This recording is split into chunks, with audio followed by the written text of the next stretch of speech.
Today on LEGO Guy 01.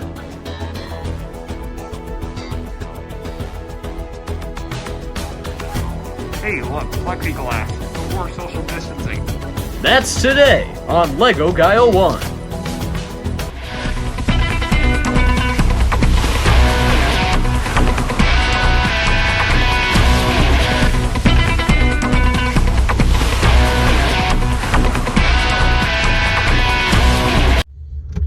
What is going on, everybody? Welcome back to another vlog video. It's been a while since you've seen one of those, mainly just because of work stuff with Hannaford, and again because of the botched attempt I had to do a vlog with Avery a week ago. Let's start it off with Mountain Dew Spark, the summer exclusive drink.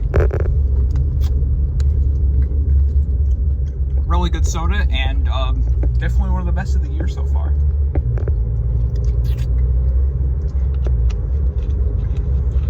So, where are we headed off to today? We're going to go inside the Saratoga Automobile Museum. Museums were allowed as part of New York's Phase 4 of reopening, and this was one of them that I wanted to check out. But first, admire this horse.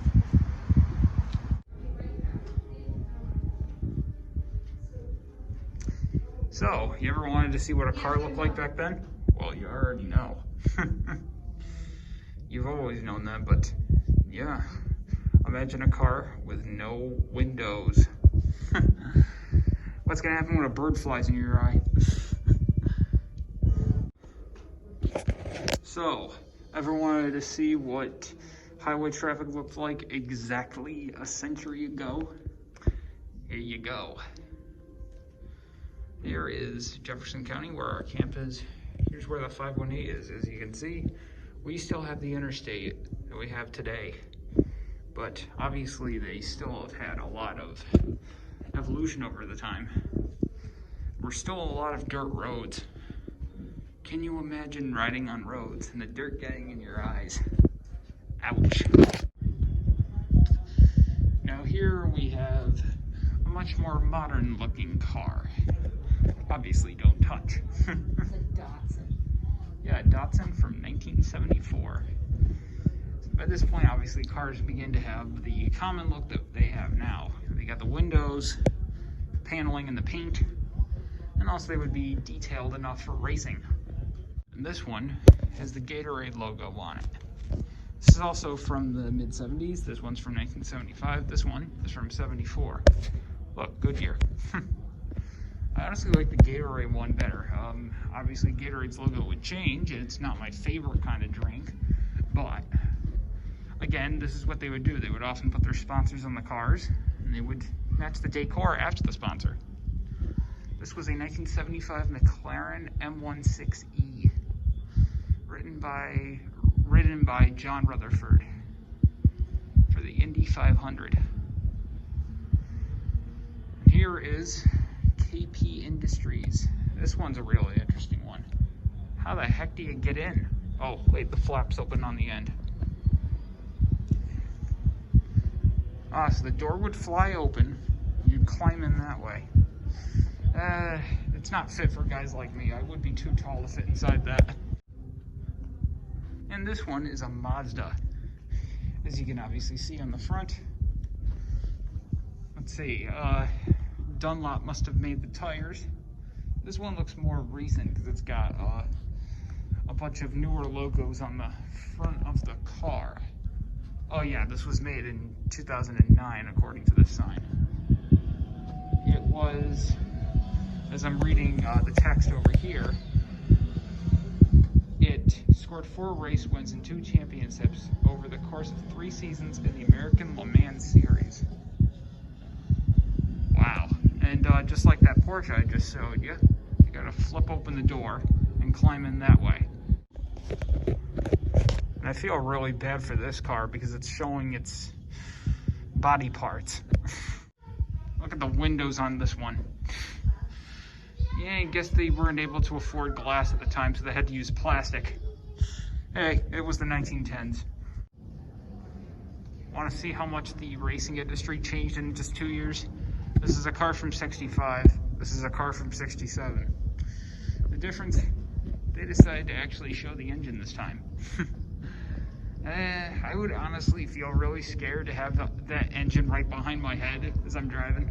I feel like my head's on fire. But either way, take a look at this one. You can see the pipes coming out of the ends there. It looks a little creepy looking. Wow. Talk about giant wheels. And they use this to make the car go. And that wheel just sticking out like that just looks wrong. And this was how we called people back then. You'd go inside here and you'd make your phone call and you'd dial the number like that. Would you believe eventually we would have iPhones? This one is a 1909 Pedersen motor buggy. Now talk about ancient. Wooden wheels, a plastic roof, a lever for you to move the buggy, and your own personal seat. Not to mention the fact that you might trip over the wheels when you climb in. This car is from 1936, and by this point, cars started to actually have paint. Sure, they still had a lot of interesting features, like I don't think you see cars looking like this nowadays, but I should also mention we still did not have windows yet, but the seats would start to look like what you would see in a car currently. This car, as you saw in this photo, actually was an amphibious car rather, meaning it could move in the water. I really don't believe that, but still, if they say it works, I guess. It was the only one to be mass produced. And hey, just like the water, it's a blue color. Now this car is probably my favorite. It's got like what looks like a kitchen inside it, or something like that. It's got like cabinets, a little booth for you to stand at. Like, how are you gonna be able to stand while this thing's moving? Here's a Mobile One with the Miller Lite logo. This one looks fairly new because obviously it's got Miller Lite on it. And also fake lights. I assume they go where the lights actually were supposed to go.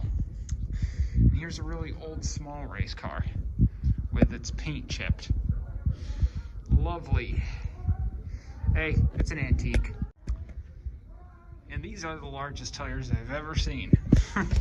You can literally sit on them. Seriously, how thick are they? I mean, this one's not as large, but still, holy cow. This is a Wirtgen 5. I think I'm pronouncing it right. And yeah, that is a rhino. A really poor drawing of a rhino. Alright, I take this back. This one's my favorite. I love the purple, blue, and red color scheme. It's also a Pontiac, which is also bittersweet because obviously Pontiac went dormant. But still, this one definitely has all the features of a modern car. Aside from no airbags, but from what I've heard, airbags were not around until the 80s. So they at least have a lot of restraints to keep you safe when you're inside this car. And we also have a bunch of paintings too. These were made on canvas. You can see what all they did for the people is they just made some dots. But these are photos of actual races. And really, I do love the beautiful work that they put into this. In fact, when I'm squinting my eyes, they kind of look like the real thing. Now this is a place many of you can probably remember. If you don't know, this was where we had senior ball last year, which would be the last time they would have a senior ball for Gilland High School until COVID hit. But don't worry guys, I have heard that they are possibly planning on doing one for the class of 2020. I mean, hopefully they will be at some point down the road, but obviously we are still not there yet. Well, it was definitely an interesting day. I liked seeing all the different car designs over the years. But now I'm going to show you guys a clip I recorded about a week ago. Today, my uncle did some priming on the edges of the walls, mainly the sides of the wall boards. That way there's no noticeable cracks when we are painting. I cannot step inside here because this has to harden. This is going to be the shower. That here, where I'm pointing, is a bench. Obviously, it's all going to have tile on there, and eventually, we're thinking probably tomorrow we can start tiling. There's the sink. Nothing's changed about that, along with the window. It is really interesting that there was a wall here about a week ago, and look at it now. It's definitely coming along. That was the clip I showed you a week ago. Let's show you what happened today. Look, a shower and a floor. Yes, the shower was worked on over the weekend. The floor just got tiled, but I cannot walk on it just yet because it has to take its shape first.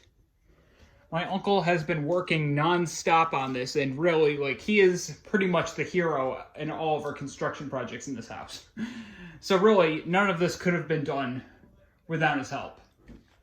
But yeah, this is just a bit of a glimpse of what it looks like. Hey, look, there's me. But yeah, it's really coming together. Anyway, thank you all for watching. Let me just get my hand out of the lens.